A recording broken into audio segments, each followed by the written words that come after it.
on with things here. Anybody been out fishing? Wow. Awful quiet. Sean, Not lately. Yeah, I actually went yesterday. really? Yeah, I should have not wasted my time because there's some otters in the area which I'm not familiar with, and they scared all the fish away, and I couldn't even get a bite. Yeah. Whereabouts are you with otters? I'm sorry, what was that? Whereabouts are you that there are otters? Oh, I was at the river, the Salt River, right below the dam. Really? You know that last turnoff before you hit Saguaro Lake above the dam? Yeah. Right below it, there's a parking area, and if you go in the parking area and go take a left and you go all the way at the end and park, you can walk about 150 feet into, on the pass, and there's part of the river to the right, and there's a big deep area on the side of this like rock face, and it's probably like 15, 17 feet deep there, and I've caught one of the biggest bass I've ever caught in my life right there. Good to know. Thanks. But don't tell anybody my secret fishing spot. No, I wouldn't think No. Writing that down Hey, right you now. only told 25 people. What's the problem? You'll also find otters at Bartlett Lake, both at the lower end and the upper end of the river. I've seen really big ones, and I've seen baby ones swimming around. Yeah, I had no idea there were otters even around here. Huh. Yes. Yes, there are. Yeah, I wasn't aware of the otters either until, I didn't get any luck, and then people told me. And I was like, oh, makes sense. I saw them a little bit later on. Interesting. Good. Well, we have a couple of other folks that just joined us. Great. Dale, how are you doing tonight? I'm doing pretty good. How about you folks? Just Good. running around. There you go. Good to see you. And Mary Plum, how are you? Oh, Unmute your microphone. I am well. How is everybody doing? Good. Good to see you. Glad you could make it. Excellent. Good to see you guys too. Oh, now we can see it. And Debbie Dennis was on, but Really? I don't see her. Oh, there she is. Hi, Debbie. Hello. How are things in Oregon? Cold and wet and rainy. That sounds pretty typical. Have you got electric power? Well, yeah. Yeah. My wife was just talking to somebody sometime today that said that they lived in Oregon somewhere, and they not only had 40 degrees and rain, but no power. Yeah. Up north towards Portland, they've got an ice storm. Oh, lovely. That must be a different storm system than the one that's impacting the rest of the country, that's for sure. I was amazed to see photographs this morning of snow on the beach at Galveston, Texas. Oh my. gosh. Yeah, that's pretty bad. They got some pretty bad issues with blackouts, power outages in Dallas because of the Yeah, freezing they've had a real hard time with that. freezing of the windmills. Yeah, they've had power going in and out on Fort Worth. Yeah. Yeah. Plus the virtual house. It's now M space I space AE space plat. Well, that's a lot better. Yeah.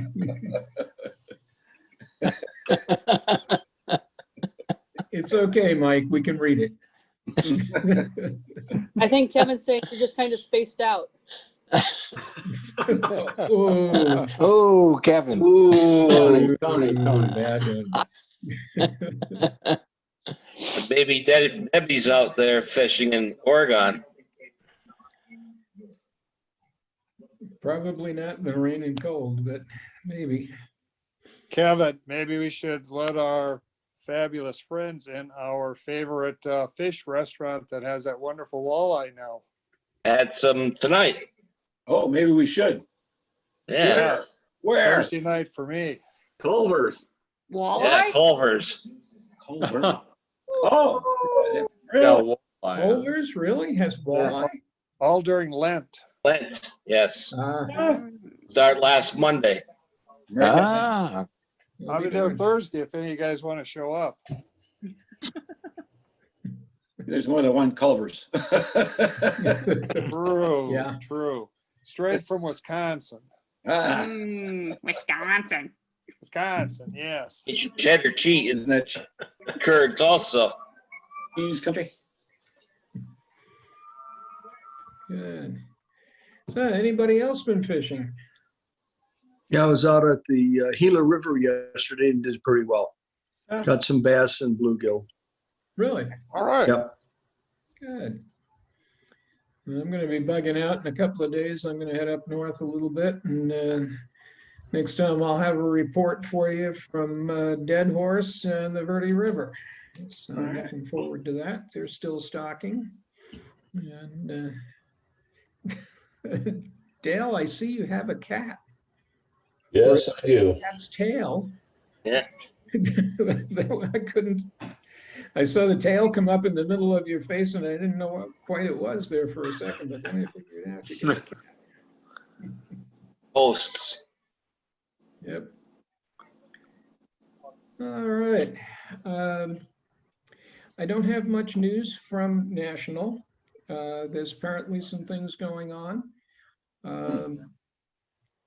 I do have a conference call scheduled for Thursday night in a couple of days with the Southwest Regional leadership and all of the program leads in the Southwest region.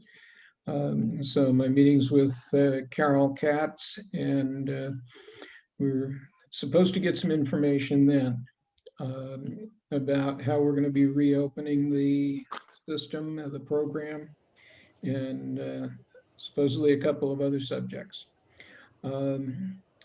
If there's anything earth-shattering in that, I will put it in an email and broadcast it out to everyone.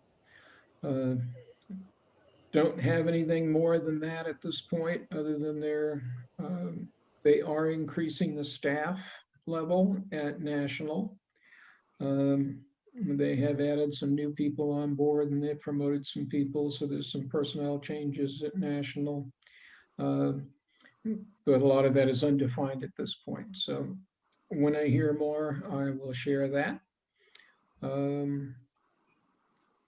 So other than that, locally, the local clubs are continuing with some of their programs. They seem to be doing them all on the same night at the same time, which makes it a little tough. A lot of conflicts there, but not much you can do about that. AFC is continuing to have their programs that are excellent.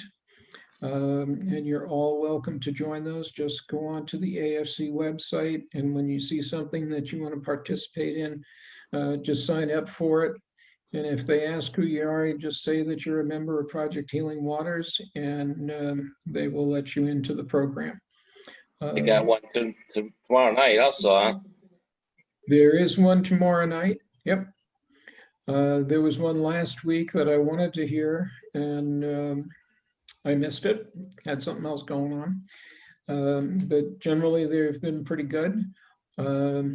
Orvis is also working a whole series of fly tying programs, and those are all free. Just go onto their website under education, and you can sign up for those. And their programs tend to be very good. They get very high quality audio and visual and video, so it makes some of the fly tying experiences really easy. And so if you're interested in that, jump on board that too. Other than that, I don't have too much, other than I'm going to share my screen with you for a moment. And we talked about people that have been battling with COVID, and there's certainly been more than a few in the program. But one of our guys was on the TV the other night, and there's just if I can find it here, there's a 2-minute clip from the Fox 10 News.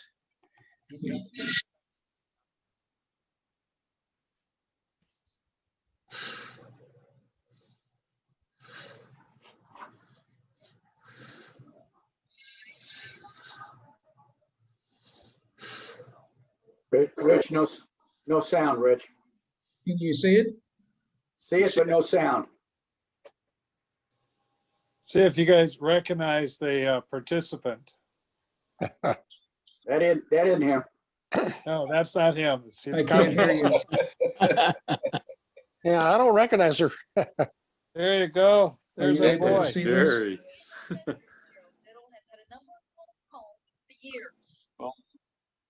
That's Jerry Biddle. Yep. Yep. Go Navy, CB.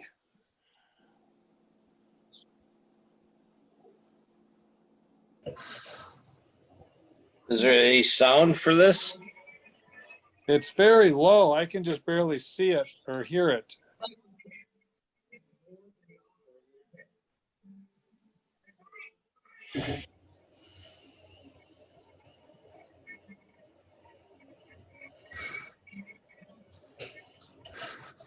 Jerry had COVID last November.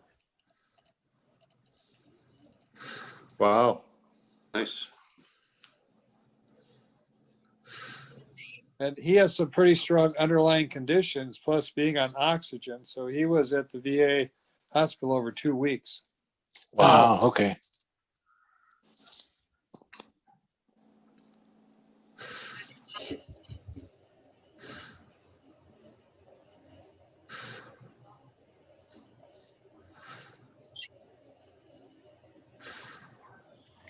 All right, I thought I'd share that with you. I don't know how much of it you heard or if any, but Jerry Biddle is one of the guys from the program that's been with us for a long, long time.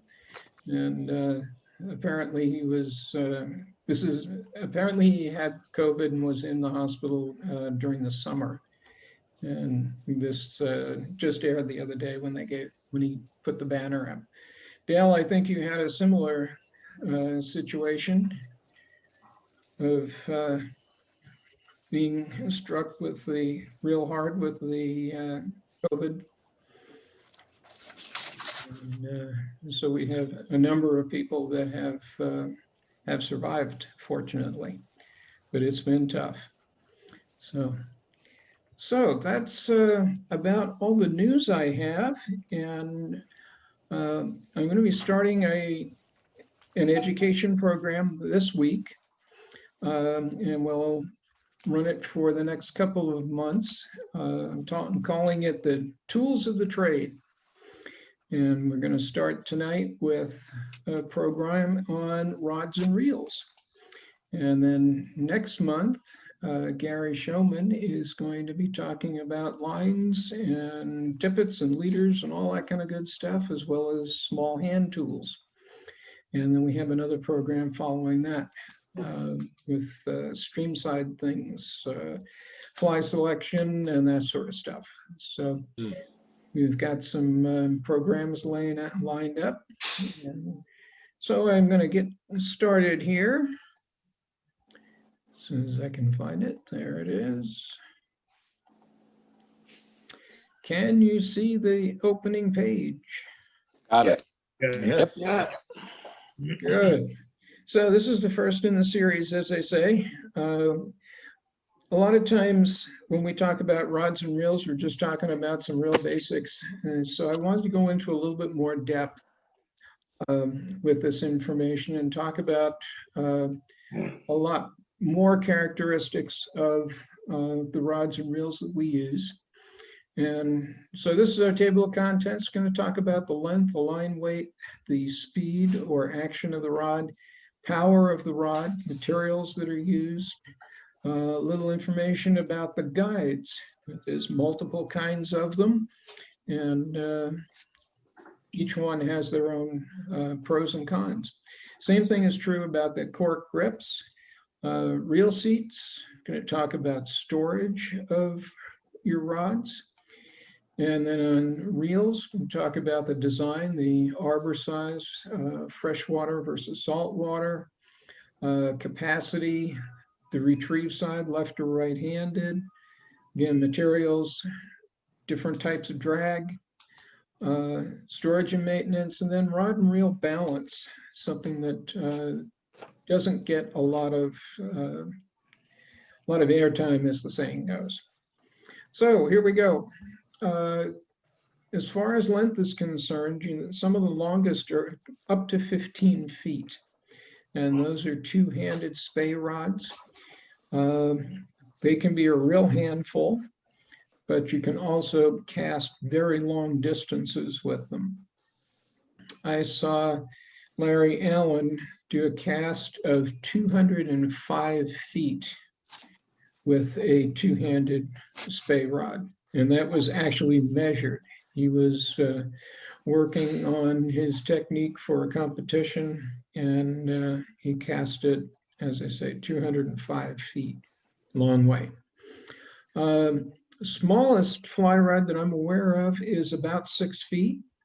And they can be a 2 or a 1 or a 2 weight. And they're really good for small streams or any place where you have a lot of overhanging growth.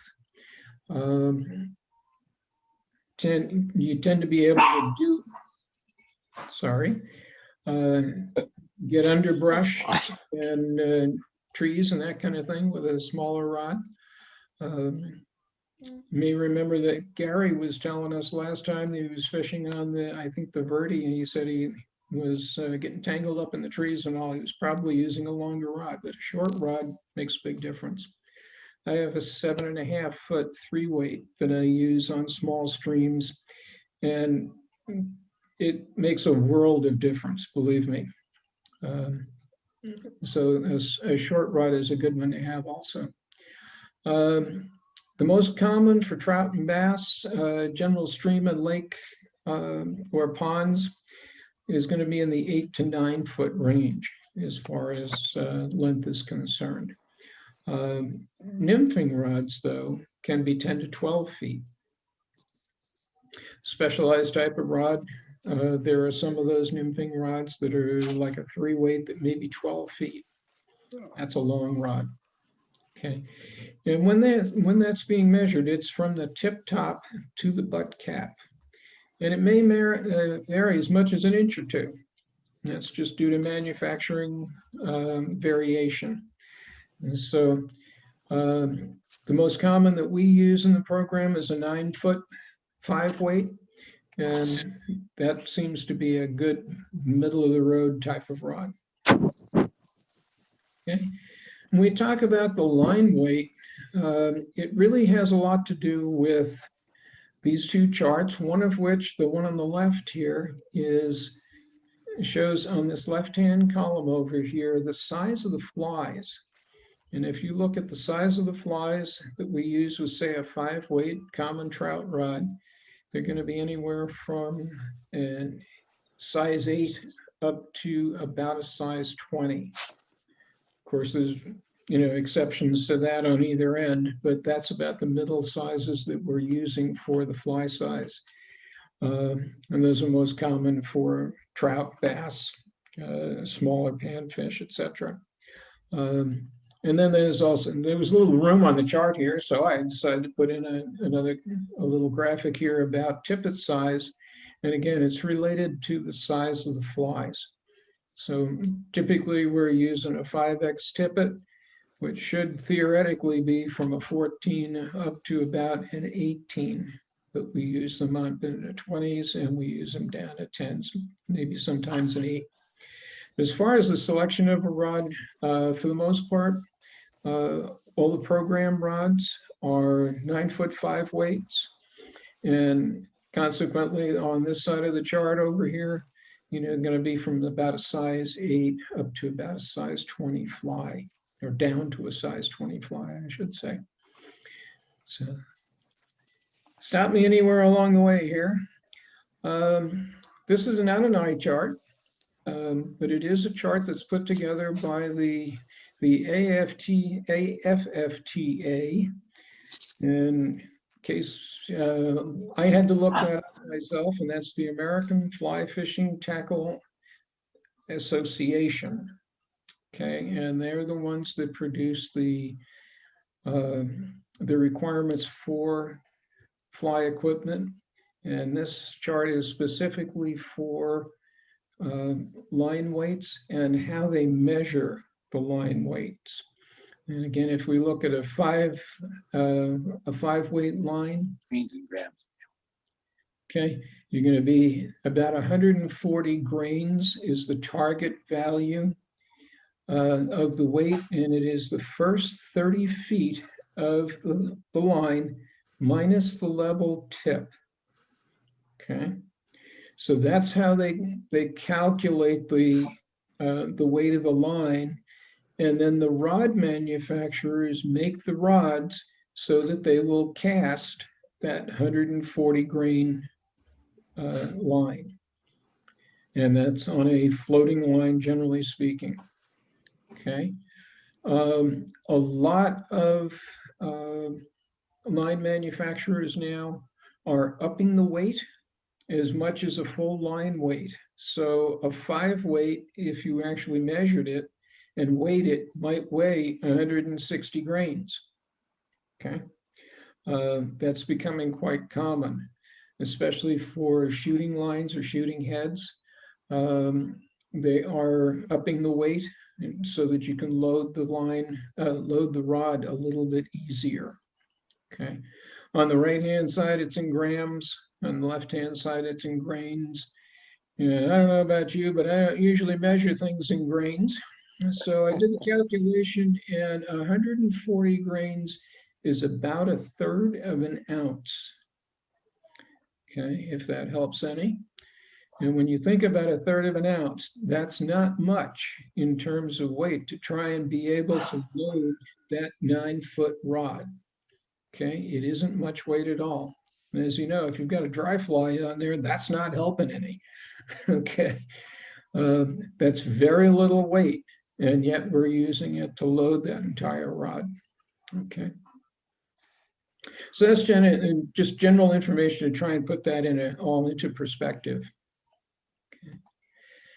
Okay. Number of pieces. I happen to have over here in the closet at least one each of all of these different number of pieces. Okay, 2-piece rods were most common about 20 years ago. They were also made of fiberglass. Okay, sorry about that. They're still perfectly good and very functional.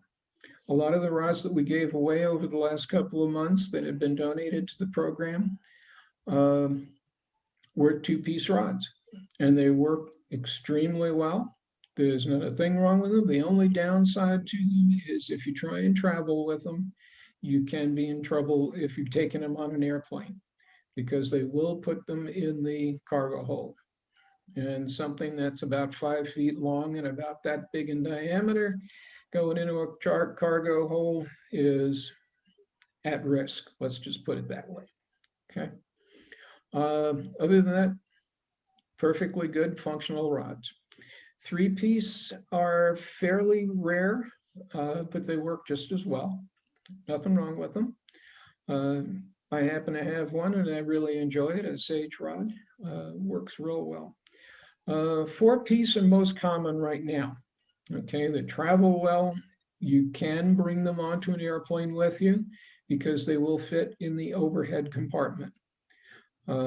And I think that's a lot better than checking them.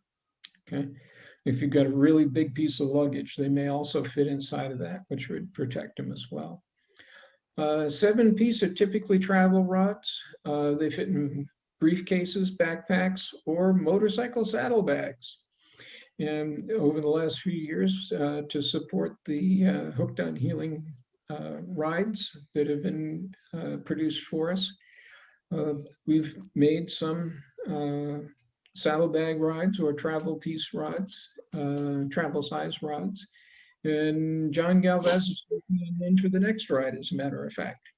And so those are real handy as well. The reason why I mention them on a backpack also is because if you take a 4-piece even and stick it in the pocket on the side of a backpack, you will undoubtedly catch it on most every tree that you walk under. Okay, so a 7-piece rod like that that'll fit in the backpack will make a big difference, make your life a lot easier. Okay, action or speed of rods. There isn't a lot of discussion about this, but periodically there is. The fast action rod will just bend a very little bit tip. Yeah, hold on here. Okay.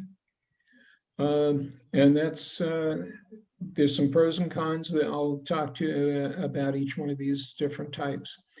I might also add that the action is sometimes used, the words that they use to describe the action may not be the same as this.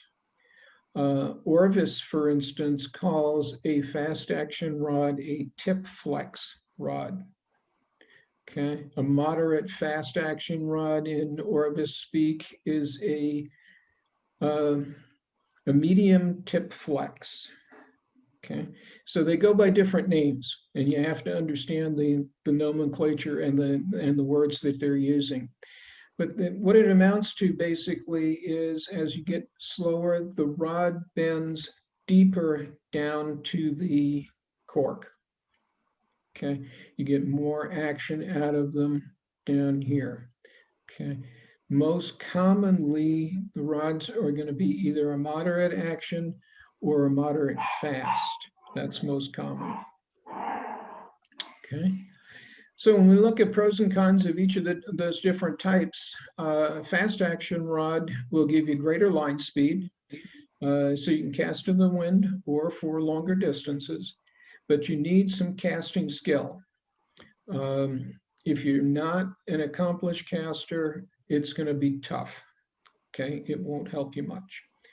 They're quick and they hook up fast with solid sets, especially when you're fishing deep or you're using a heavy tippet, because they will not give a lot. Fast action rods are not very good at roll casting. Okay, and they're not very good at mending. But fast action rods will put more line out, and you need more line to effectively load the rod. Since the rods are stiff, they don't cushion a light tippet very well. Okay, and because of that, you're going to break off more fish, or you're going to find that you need to go up to a heavier tippet in order to take the shock. Okay. On the pros and cons on a medium fast rod, according to one review that I read, they're very versatile all around for those that need for multiple uses. But they're not, they say they're not great for anything. I think they probably add anything. I think they probably do a really good job in a lot of things. A lot of rods are built this way and people love them. They do cast well. Medium action rods are probably pretty typical of the TFO rods that we use in the program. They give you good line control, good feel at short distances. They're good at roll casting, and spell check got me there. At roll casting or auto fill got me at roll casting. Anyway, they're good at roll casting and mending both. They're also best for fighting fish on a light tippet and with small flies. They're easy to feel the rod load, which is good for novices. And the negatives tend to be that the medium rod is a little bit weaker on hook sets, especially if you're fishing deep. And so if you're using a heavy sinking line, you really got to haul on them in order to set the hook. And they're also a little bit harder to cast in windy conditions or in bad conditions. Okay. And then slow rods, they're typically going to be bamboo or fiberglass at this point. There aren't many slow graphite rods that I'm aware of. Slow action rods are not very functional, according to one reviewer. I put that in here, but they're really fun to fish with, because once you get a fish on there, even if it's a small guy, it feels like a monster. Okay, and because of that, they can be slow to land a fish. So if you're concerned about really stressing a fish during the landing process and you want to get them back in the water quickly, slow rod is probably not the best choice. But if you're going to put them on a stringer and take them home, it should work out just fine. They're easy on tippets. You won't break off as many as you would with a fast action rod, that's for sure. The bend in the rod during the cast allows you to really feel the cast, and that makes it good for beginners, okay, so people that are just learning. So any question on rod actions? It's awfully quiet out there. So are the three weight rods, are they more of the slow action rods? Most of them will be a medium action, yes. Okay, the TFO rods that are our program rods are either a medium or a medium fast. There's actually methods that you can measure those things. When you look at the bend in the rod, there's actually charts that you can get. And so you can actually measure it. Mud hole is really good with some of those charts. If you're really interested in it, or if you're building a lot of rods, it may be worthwhile having one. It actually goes on a wall. You have to mount some brackets in order to get the right weight on the rod, and you can actually measure those things. And there's some really good explanations of that on Mudhole's website, if you're interested. Okay, anything else? Rod power. You don't hear too much about this discussion, except when you start talking with the guys that do a lot of saltwater fishing with fly rods. You'll hear about power rods. Basically, what it amounts to is if you compare the arc of all three of these images here, it's exactly the same. The only thing that's different is the size of the fish. Okay, so a heavy rod will handle a heavier load. Okay, to get the same amount of bend in the rod. So you may have, say, a medium fast rod that's heavy, and it will be a different configuration. The blank is actually made differently than if you're talking about a medium fast rod with a medium power level. And for the manufacturers' designations, they can get pretty hairy if they start giving you both pieces of information.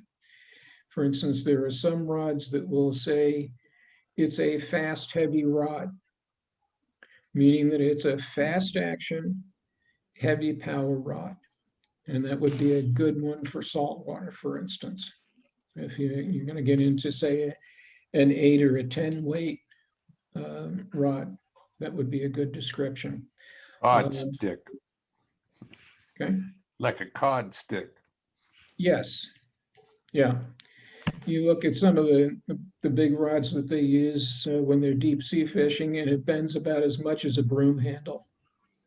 You know, it's just as stiff as can be. Okay.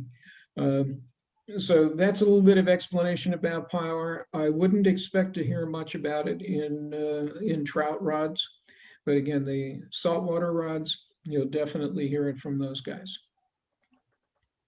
Okay. Yeah, lots of materials have been used over the years. What's most common right now is graphite. That's what all of our program rods are. Just about every, probably 95% of the rods being manufactured today are made with graphite. It's strong, it's durable, it's easily customizable, meaning that they can, through the design, they can change the weight of the rod, the action of the rod, the power of the rod very easily. They're readily available, wide range of costs and options are available.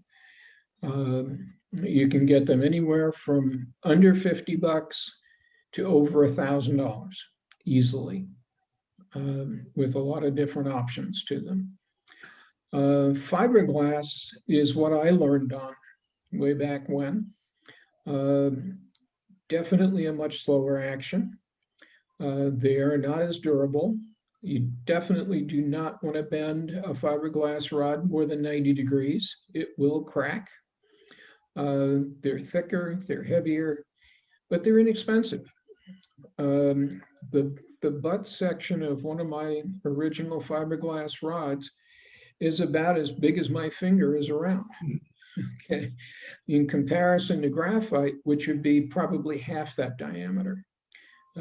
So they tend to be much larger. Definitely a slower action. And even though they haven't been in wide use up until, like 20 years ago, they're coming back. And there are a lot of rod manufacturers that are now manufacturing fiberglass rods again, because there's been a demand. People have decided that they want to fish with a slower action rod. There's been all kinds of materials that have been tried. I've got a rod over there in the corner that is made out of Kevlar. It's at least 25 years old, and it was made by Daiwa. Same guys that made the ugly sticks and all the rest of the spinning gear. Okay, good rod, it's an 8'7" weight. And that's what used to be the standard. When I first started fly fishing, the standard size rod was 8'7" weight. Okay, now we're at 9'5" weight. So anyway, fiberglass is coming back. Hook and Hackle and some of the other suppliers like Mudhole are offering kits now for those that want to build fiberglass rods. And I saw a couple in Sportsman's Warehouse not long ago. I was kind of surprised. Bamboo, been around obviously for thousands of years, and people have made rods out of bamboo forever. The action is very slow. The rods are fragile.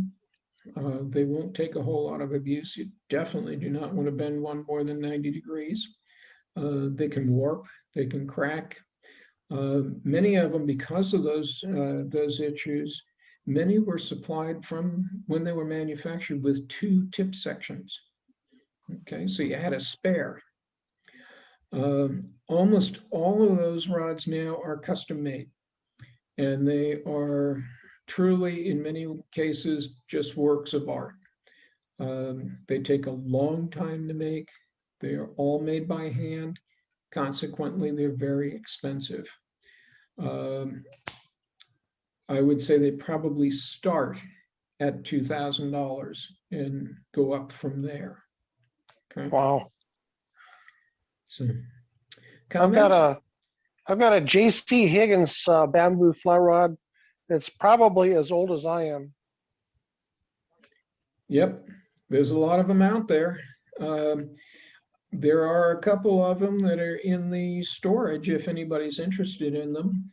They need work, that I can tell you, because they don't stand up well over time. but they can be a lot of fun. I've never fished one, to be honest with you, but they can be a lot of fun. We were on one of our trips up to the White Mountains a couple of years ago, and one of the guys had just had his, I think it was his mother or his father's or grandfather's bamboo rod had just been completely rebuilt. And he caught a 20-inch brown on that thing.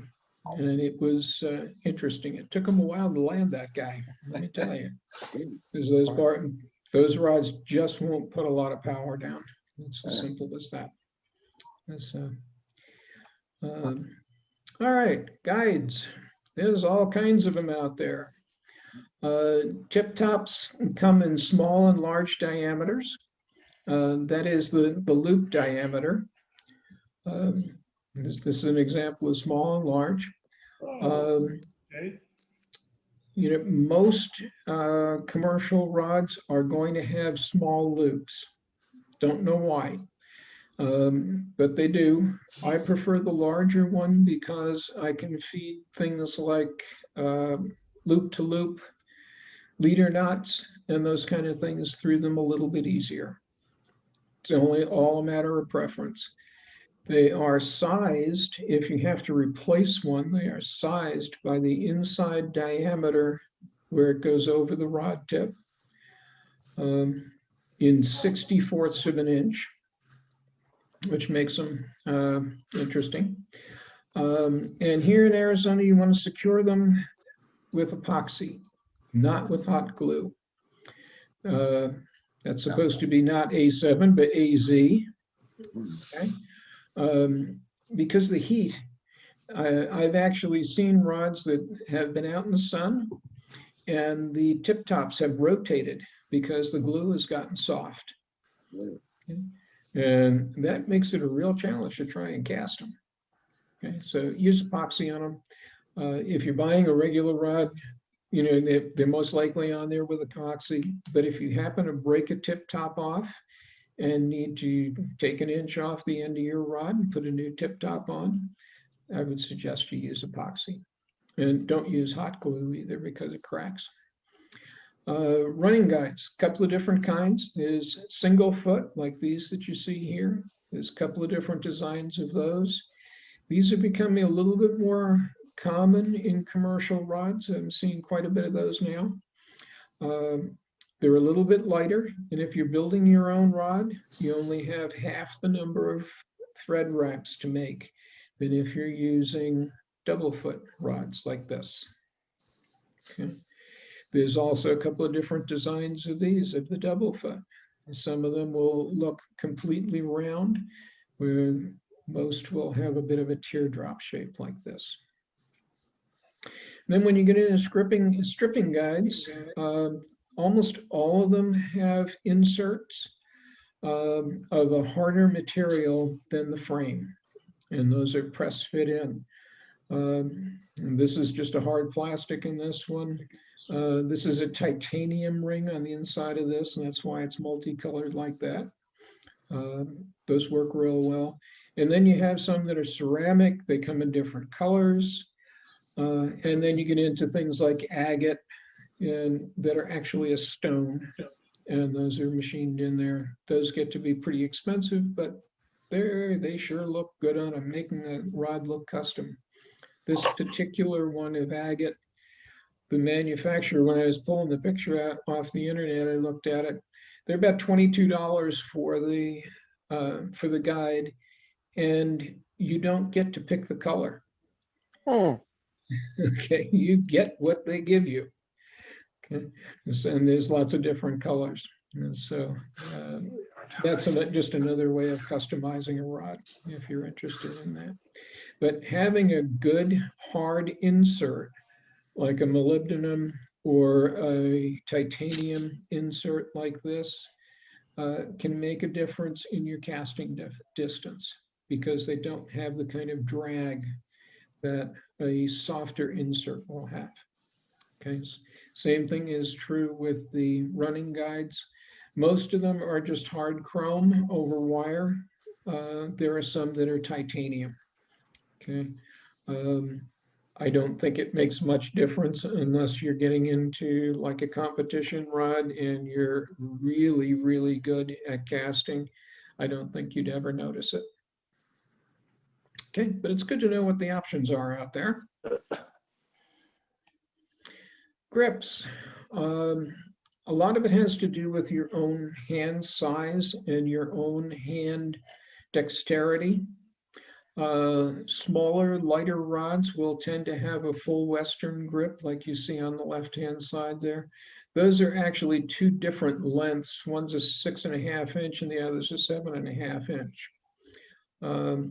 Full Wells grip will typically be on a heavier rod, something above a 5 or 6.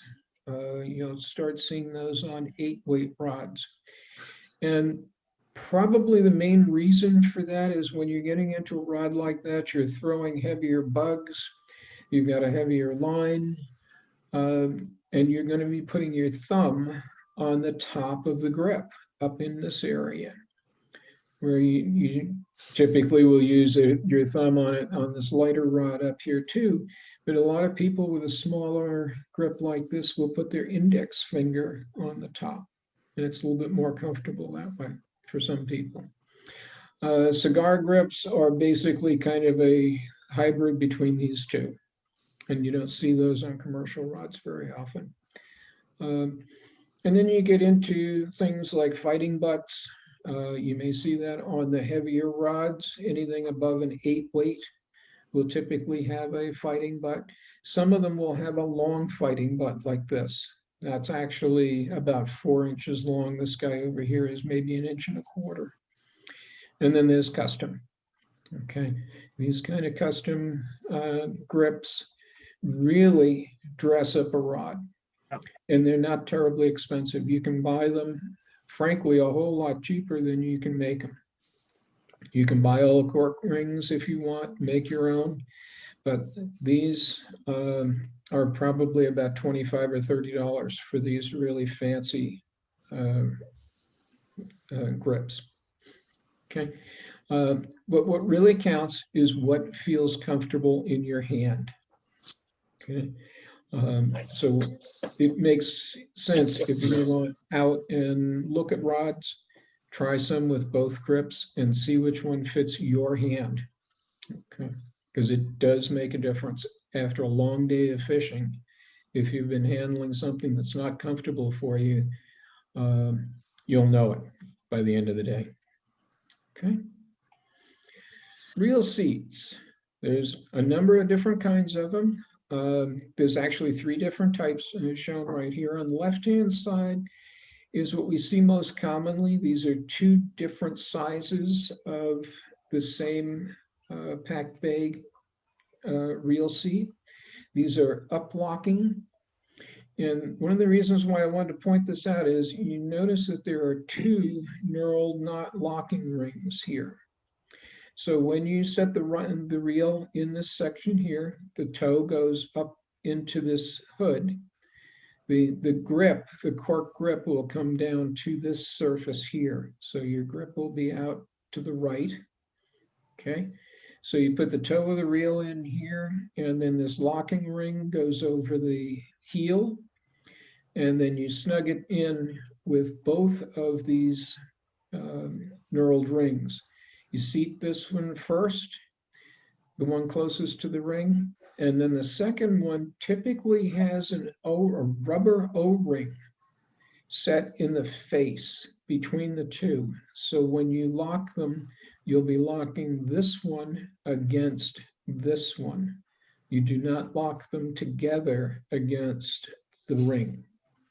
That will prevent them from coming loose. Okay. And if you've ever had a reel fall off of a rod while you're playing a fish, it can be really upsetting because your whole game plan just went out the window, or into the bottom of the boat if you're lucky and not over the side, okay, or into the water at your feet.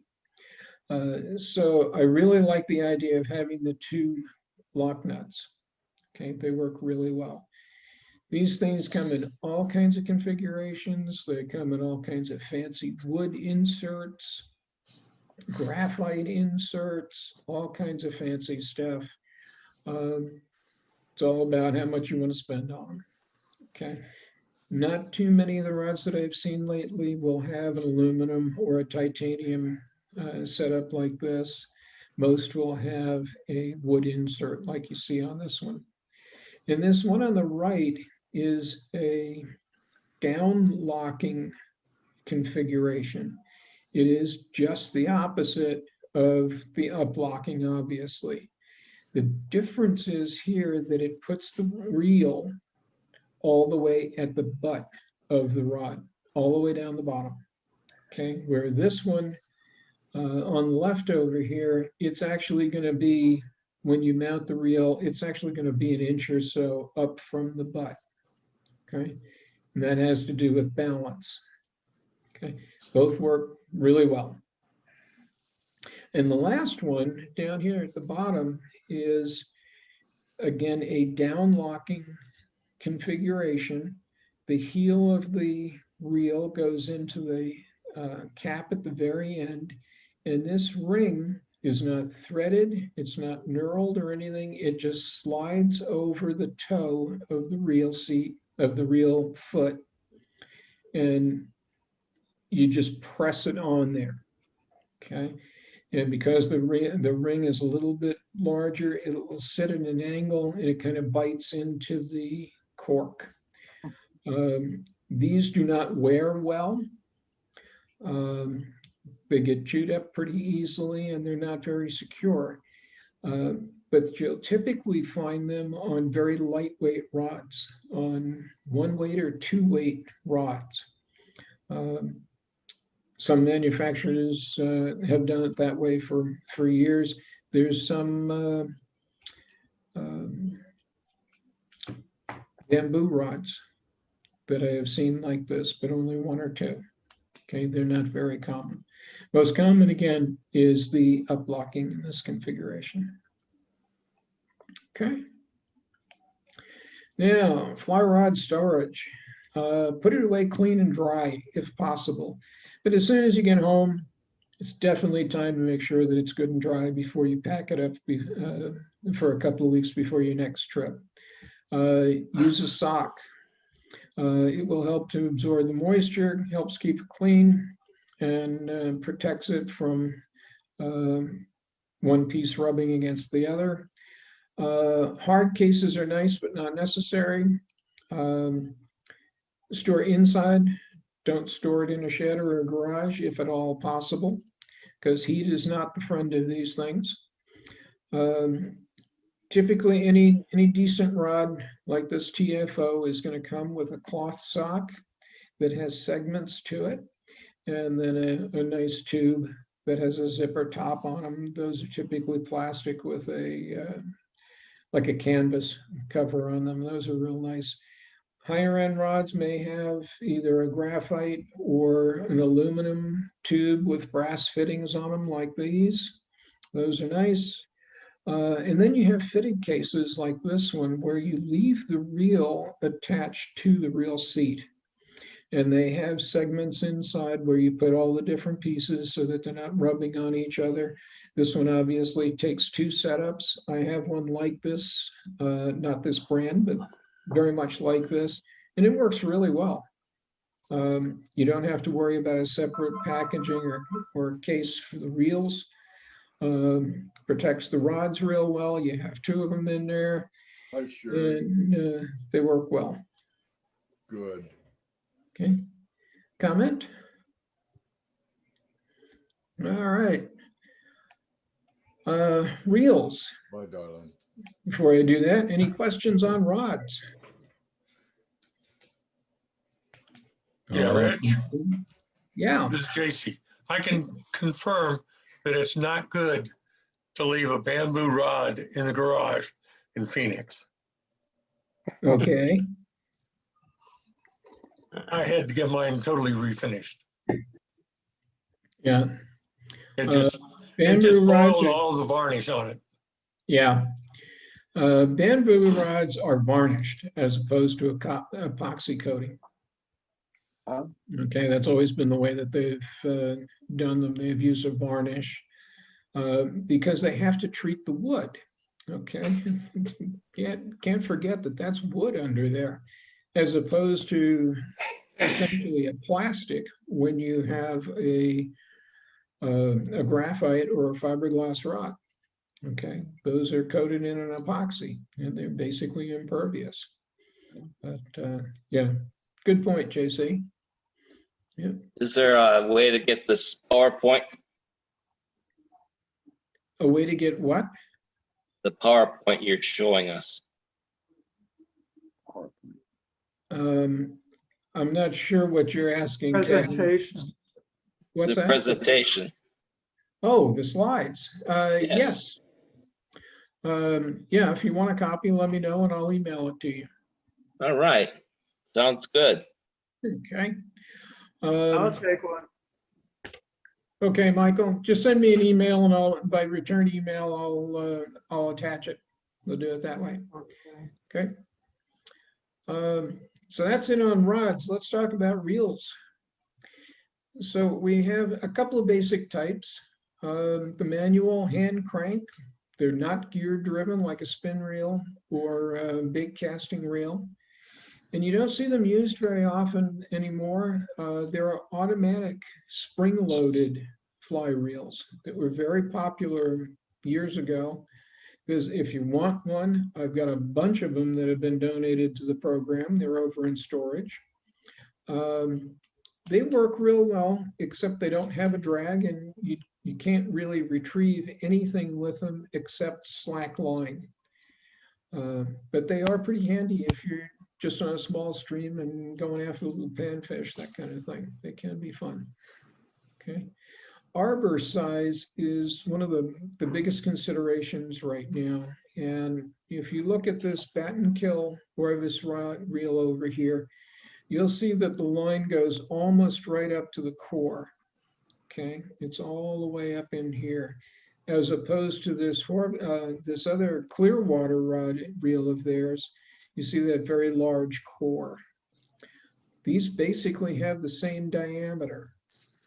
Okay, the older design, most of them are generally smaller, but the large core or large arbor reels like that, or like this one, which is even bigger.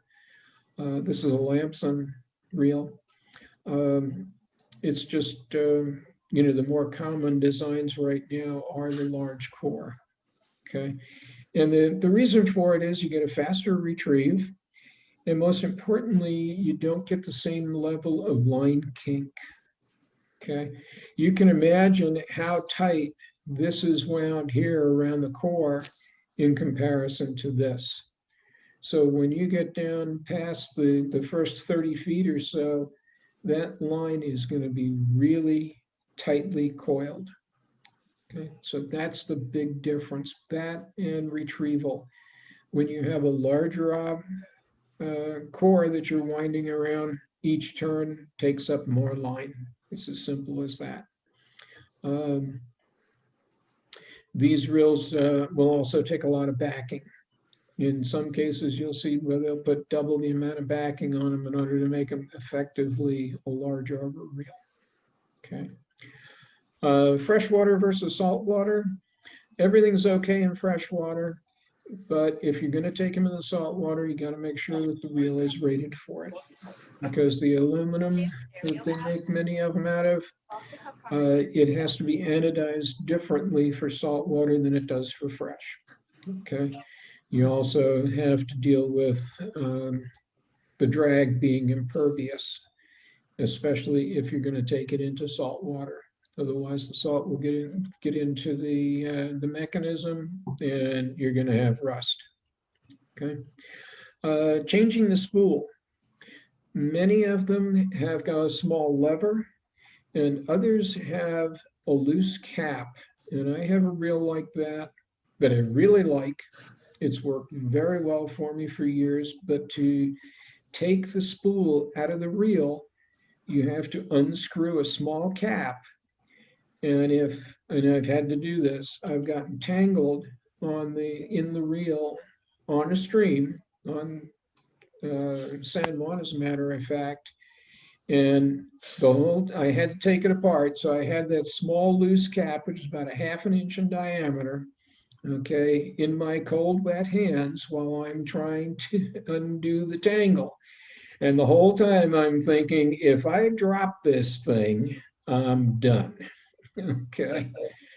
So look at that when you're looking at reels. Most of them will have a small lever.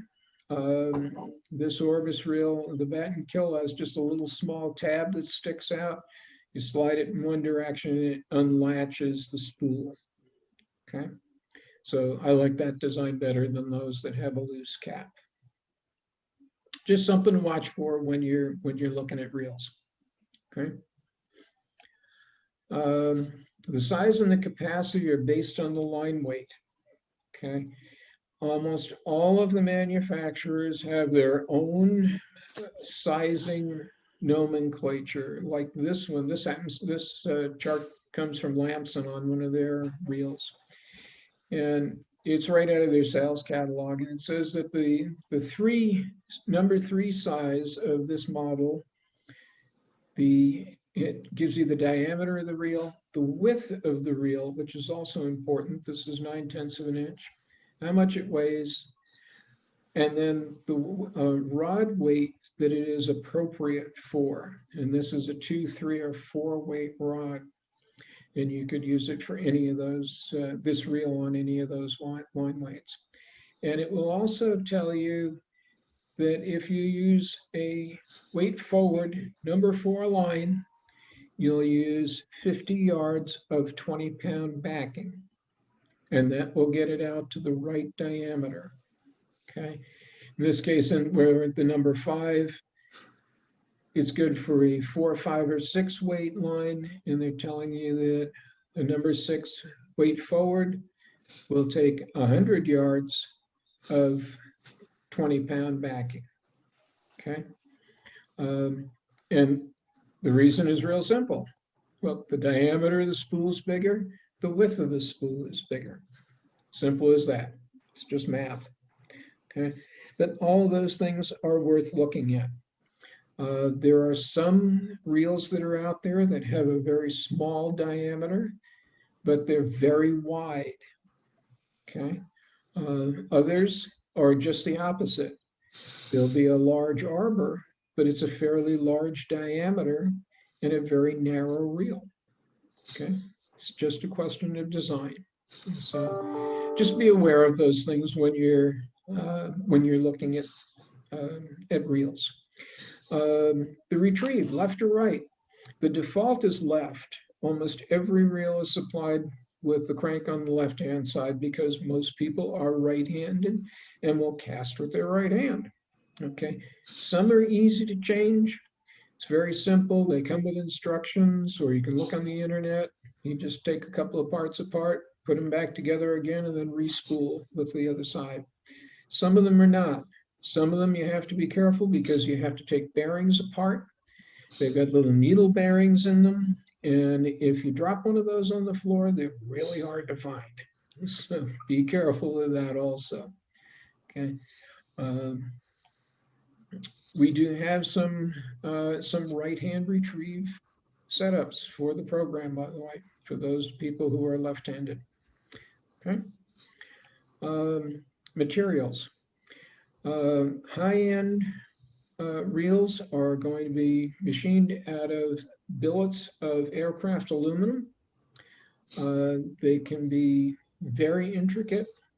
They tend to be very lightweight, very strong because they're heat treated, and they're some will come with custom finishes. You can, for instance, get Able reels that normally come just anodized. You can get them with a custom finish of an image of the fish of your choice, okay, anodized into the surface for a not so nominal fee, I might add. Okay, it's all about how much you want to spend. They will also have stainless steel components. They will have sealed drags. and things like that. So they're good for saltwater. Medium range are going to be cast aluminum with some machining. Most of those work really well. They're a medium price range. They have good drag qualities to them, and they work really well. Lower end, many of them are molded plastic, reinforced plastic. For instance, the Clearwater reel that we looked at from Orvis a minute ago, that's actually, and it doesn't look like it when you first see it, that's actually a plastic reel. And it uses good quality drag, good quality other components, but obviously it's much less expensive. Okay, and so you can get a good reel without spending a fortune. Every reel will hold your line just fine. Okay, and they will work well for most trout, small, medium-sized fish. When you get into fishing for salmon or steelhead or large saltwater fish, that's when having a real high quality reel will make a difference, because you will actually fight the fish with the reel as opposed to just stripping it in by hand and cranking up the line later on. So it will make a difference. But if all you're going after is trout and some small panfish, just about any reel will work well. The largest fish I have caught on the San Juan was on an inexpensive imported reel that I paid about $70 for. Brand new. Okay, so you can land big fish with inexpensive reels. Okay. Drag types. There are some that have no drag at all. Automatic reels do not have any drag at all. Okay, you hold your hand against the edge of the spool, and the drag is controlled by how hard you push. And when your hand begins to burn, all of a sudden the drag lets go. It's amazing how that happens. Okay, click and pull, very basic, little bit of adjustability to them. You can usually tell because whether you're cranking in or pulling line out of the reel, you can hear it click. Okay, they don't offer much drag at all as far as fighting the fish is concerned. There are open designs that can be contaminated easily with things like sand or debris from the water or salt water. Okay. Those open designs tend to jerk the line when they're initiated. So as soon as the fish hits the line, okay, it will bite real hard and then let go. And you can get break-offs on light tippets that way. So a sealed design obviously is going to be a lot more robust, keeps the contaminants out, they engage smoother.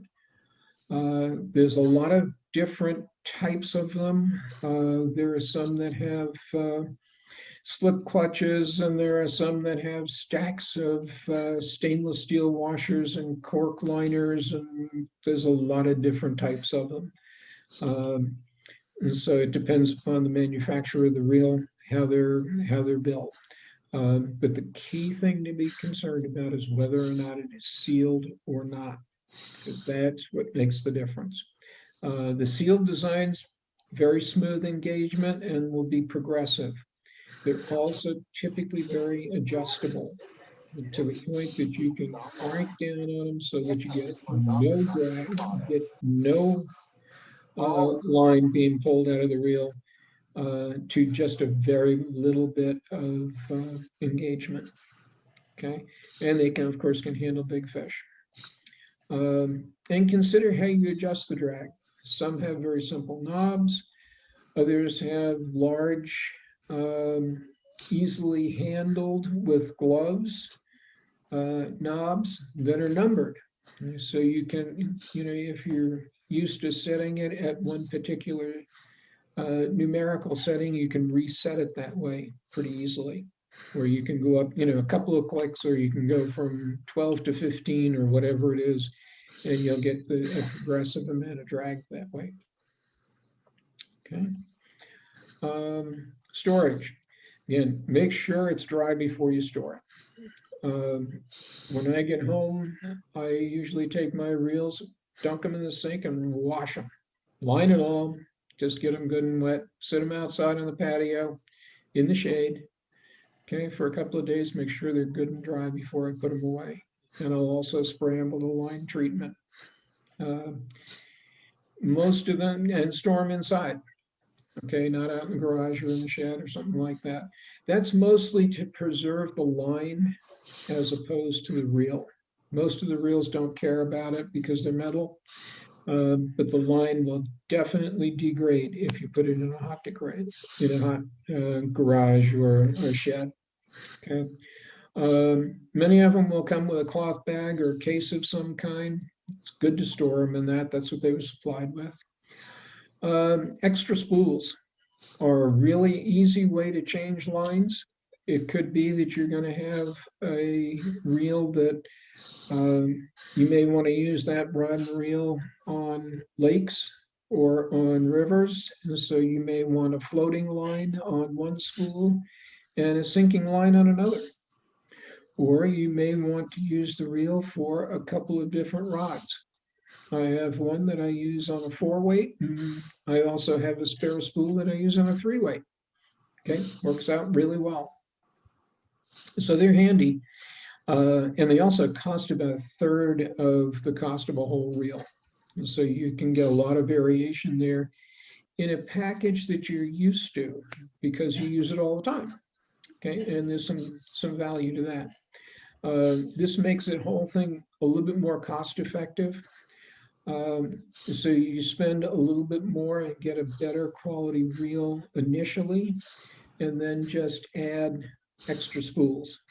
So you still have the same drag, you have the same characteristics of the reel. Usually works out a little bit better.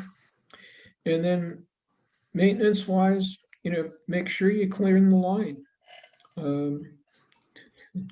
It seems pretty obvious that you would clean the line, but it's also surprising how often people don't clean their lines. And so that has to do with the reel as well as the line. And when you oil the reel, do so sparingly. And don't use WD-40. Okay, use a oil that is designed for a reel because it's designed to stay in place if it gets wet. And the last subject is line and reel balance. You don't see too much discussion about this. And it's pretty obvious that the ideal balance point will be where your index finger rolls around the bottom of the grip. And it's with the line and the reel and the rod fully assembled, just like you're ready to fish. If the rod is tip heavy, you're going to be spending your day lifting the tip out of the water. And if it's really out of balance, it gets to be bothersome towards about 4 o'clock. Okay.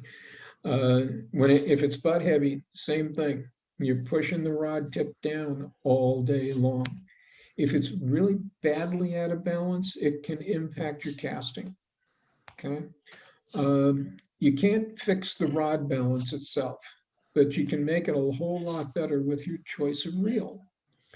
If you happen to have a rod that is an older design that may be a bit heavier, okay, a heavier reel will offset that so it won't be so tip heavy. You're thinking, well, that increases the weight of the whole rig, but you won't notice that as much as you will a badly balanced rig. It does make a difference. So consider that when you're putting your stuff together. Okay. And that is the end of my story. Questions? Anyone? Comments? Yeah, you were talking about spraying a line conditioner on your reel and line after you wash it or rinse it off after coming back from a stream or lake. Yep. Is that just something you spray on the whole thing and then let it sit? Or I've never used that or heard of it before. That's what I Yeah, actually, there's There's a couple of them out on the market. There's one that I got at Bass Pro that I use, and it just comes, some guy that's a professional bass fisherman, it's his line. And it's good for fly lines. It's fine on the backing and on the leaders, everything. Okay, and even when it's all rolled up in the reel, you just spray the reel itself, turn it like 90 degrees, give it another squirt, that kind of thing.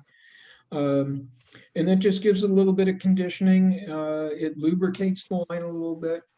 And then, of course, you have a dressing that you use on the line, especially if it's a floating line. You want to put a floating line dressing on it, and it just lubricates the surface, reseals it because the sealing disappears after a while.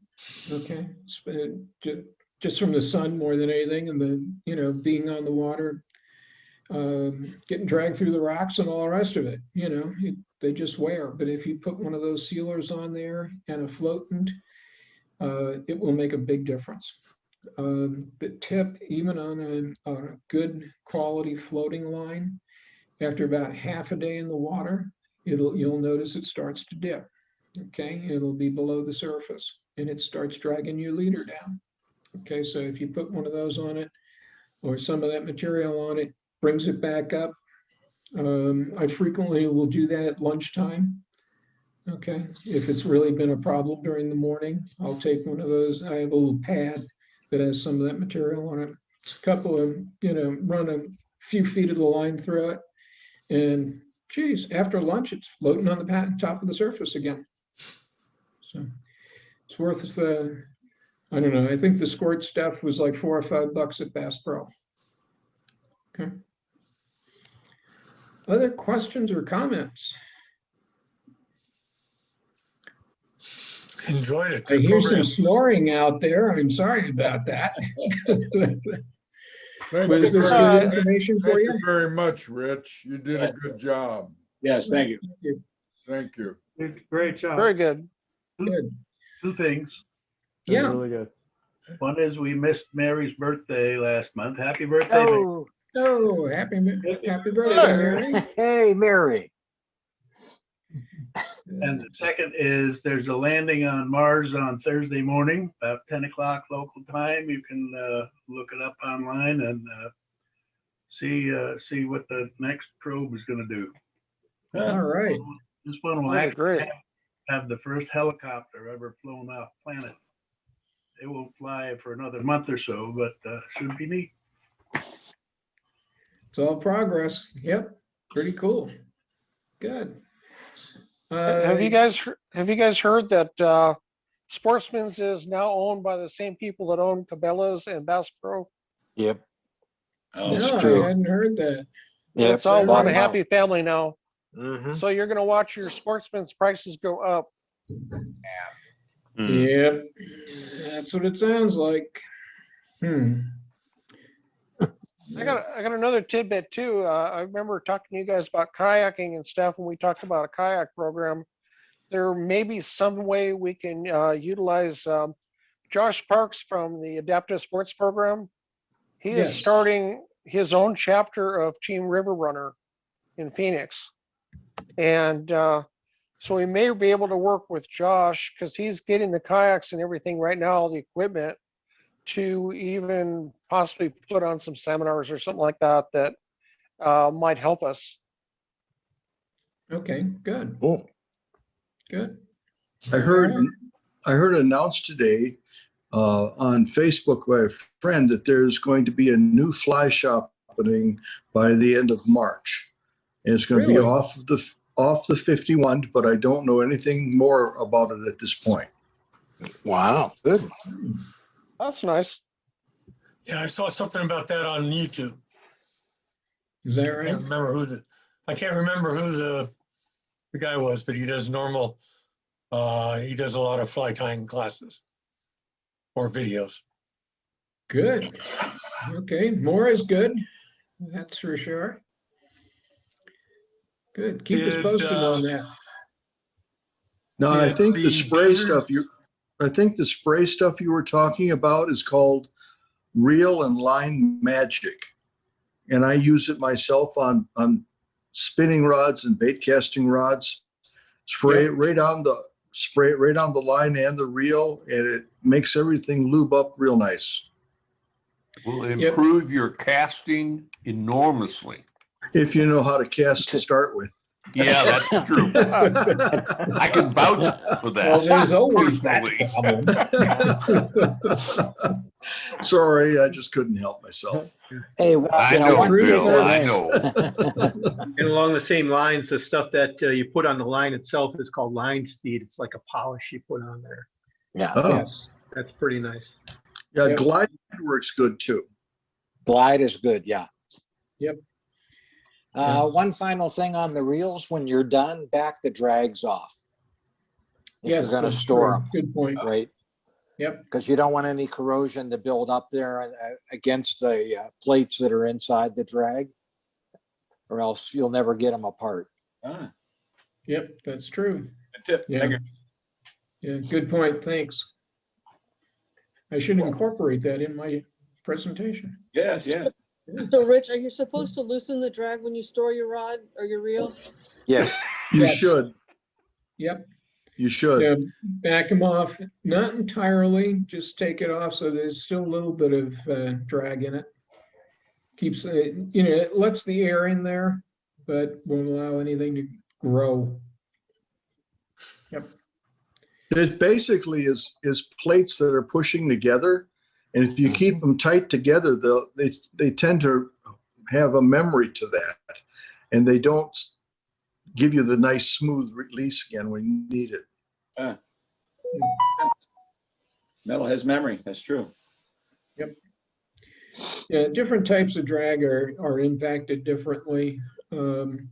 Lamson uses a conical type of drag that doesn't have that kind of problem, but those that have multiple plates in them, like you're talking about with stainless steel washers and cork. and cork. Yep. Typical. Yeah, you can get them pretty messy. And taking them apart is usually not a good idea. No. Yes, I can attest for that. Oh, really? Tried that once or twice, eh? Yeah. Yep. That's how I ruined my automatic reel. I wanted Well, to if see you how want it worked. another one, I have a bunch of them. All right. And some of them are really in pretty good condition. Some of them, forget it.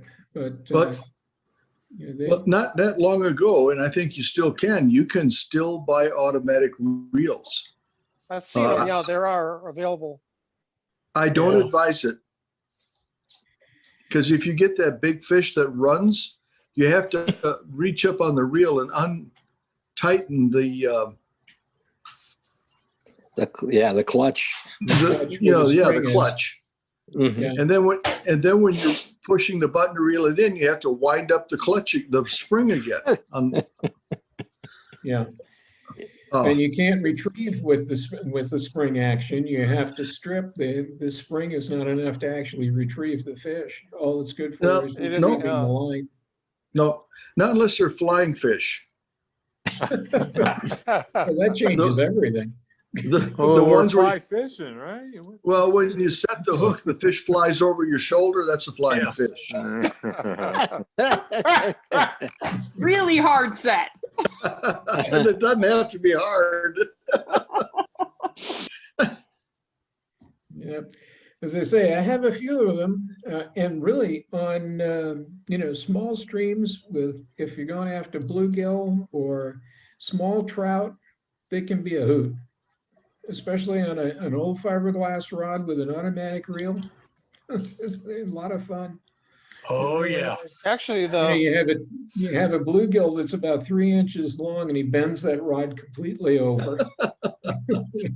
That's a slow action rod. That's a slow action rod, yeah. And it makes it seem like he's at least 1.5 feet long.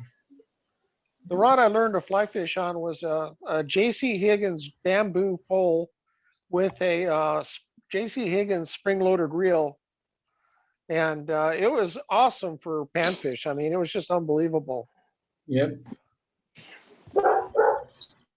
For you youngsters, J.C. Higgins was Sears and Roebuck. Yes. Yeah, he was Uh-huh. a baseball player and they coined his name. I still have a J.C. Higgins 16 gauge shotgun too. Oh, my. Yeah.